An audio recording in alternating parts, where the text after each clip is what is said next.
सुनने में बड़ी छोटी सी बात है लेकिन बड़ी जबरदस्त बात है। बिना मतलब के कोई किसी को चाहता ही नहीं।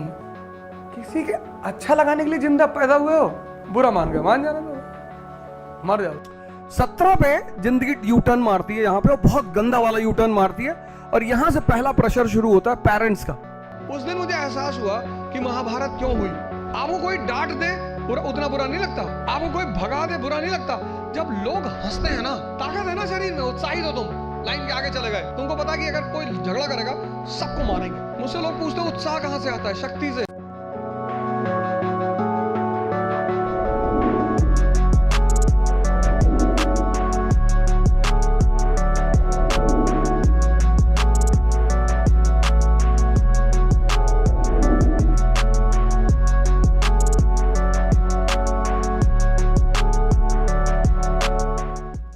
ये समझना संसार माया सिर्फ इसलिए है कि ये समझना कि दुनिया में जितने लोग तुम्हें चाहते हैं वो अपने मतलब से चाहते हैं। बिना मतलब के कोई किसी को चाहता ही नहीं, मानता ही नहीं। और ये जो बात जिस दिन तुम समझ गए, सुनने में बड़ी छोटी सी बात है लेकिन बड़ी जबरदस्त बात है। उस दिन तुम डिस्ट्रैक्ट नहीं होगे। तुम्हारी जिंदगी का डिस्ट्रैक्शन खत्म हो जाएगा।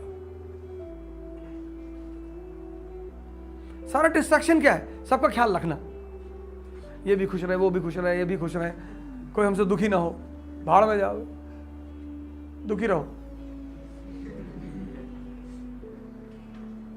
अगर दुनिया तुमसे दुखी है तो तुम सुखी हो, और दुनिया तुमसे खुशी है तो तुम दुखी हो। अब तुम्हें डिसाइड करना है।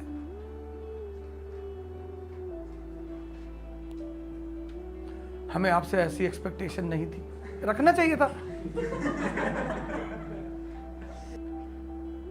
किसी के अच्छा लगाने के लिए जिंदा पैदा हुए हो, बुरा मान गए, मान जाना तो मर जाओ।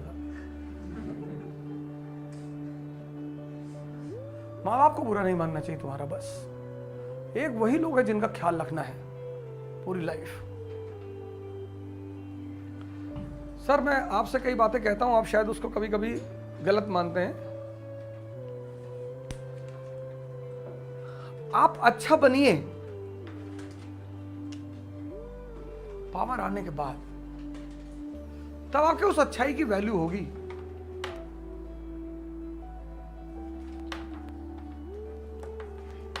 अच्छाई बहुत बड़ी चीज है यार, होना ही चाहिए।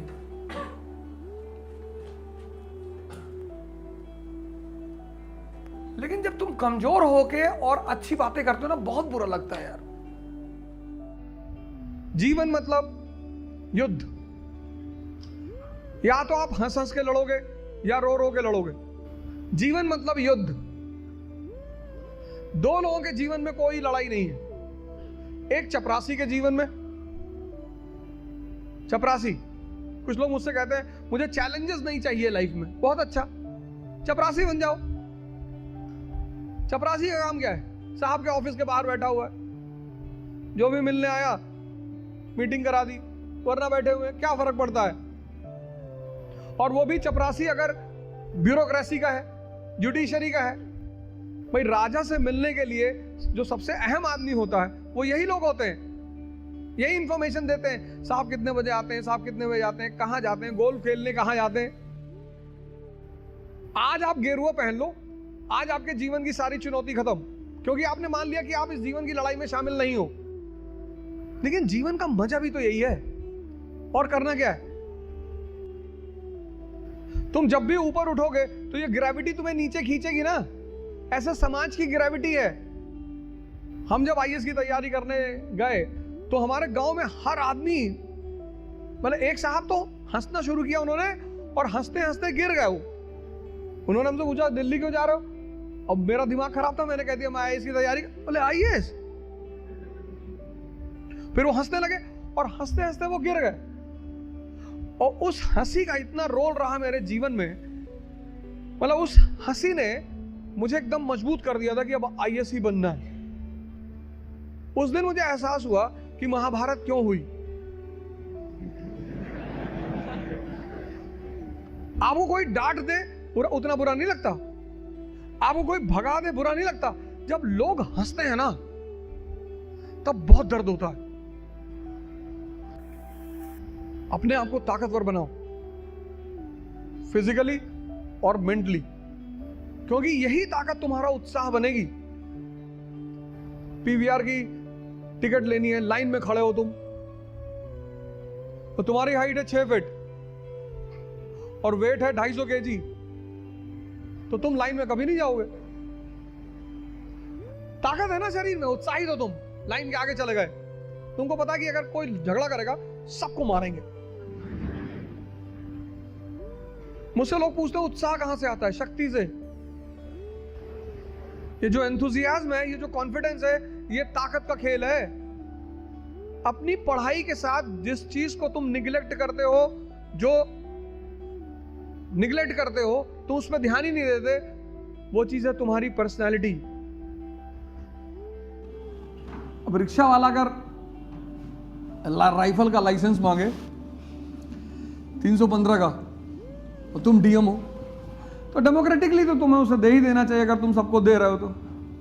पर एक बार तुम उसको बुला के पूछोगे जरूर कि तुम कहां बचाओगे।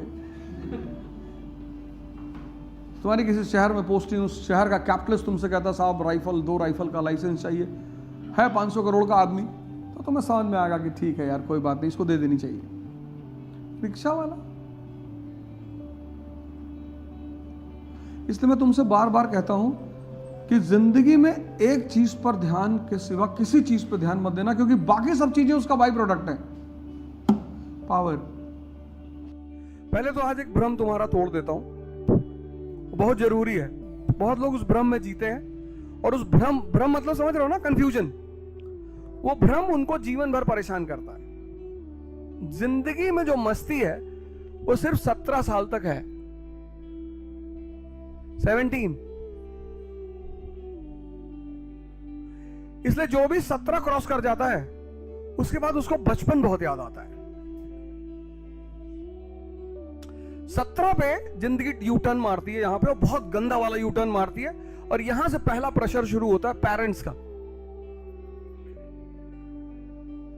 कि भैया पढ़ लो। इंडिया में तो अजब स्थिति, यहां तो नर्सरी से पेरेंट्स प्रेशर बनाते हैं। 17 के बाद जो पहला प्रेशर लाइफ में है वो पेरेंट्स का है। 27 में जो प्रेशर क्रिएट होता है वो फ्रेंड्स का होता है। तुम्हारे बहुत सारे फ्रेंड्स एस्टैब्लिश हो चुके होंगे, और तुम्हारे घर जरूर आएंगे एस्टैब्लिश होने के बाद। तुम्हारे जितने फ्रेंड एस्टैब्लिश हो जाएंगे वो तुम्हारे घर जरूर आएंगे, मम्मी और पापा का पैर छूने के लिए कि आंटी मेलबॉर्न में रहते हैं, ज्यादा तो नहीं आंटी, लेकिन 50 लाख का पैकेज है। 50 लाख का मतलब क्या हुआ? 2 लाख पर 12 4 48, 4 लाख रुपए महीने मिनिमम। और तुम 27 में अटेम्प्ट दे रहे हो, तुम्हारा इंटरव्यू है आईएएस का। अब वो तुम्हारे माँ बाप बेचारे पैनिक हो गए, ये फ्रेंड्स तुम्हारे प्रेशर क्रिएट करेंगे 27 में। 37 में एक नया प्रेशर क्रिएट हो जाएगा, वाइफ और चिल्ड्रंस, इनका प्रेशर क्रिएट हो जाएगा।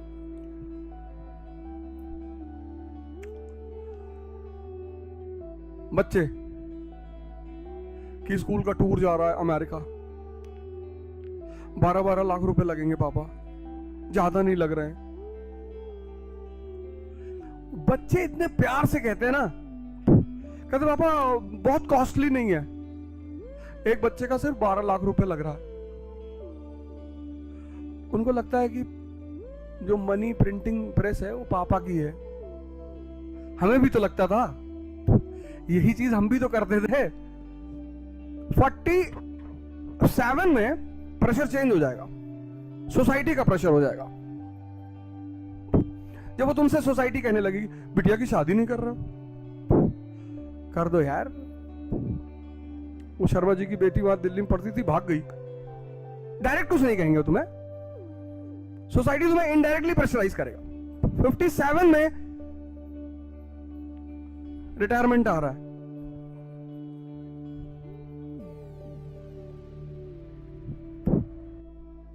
Over, game over. अगर अच्छा पैसा कमाते हो तब तो घर में रहोगे, वरना ओल्ड एज होम में रहोगे। कितनी हिडन चीज है ये, आज से पहले किसी ने बताया?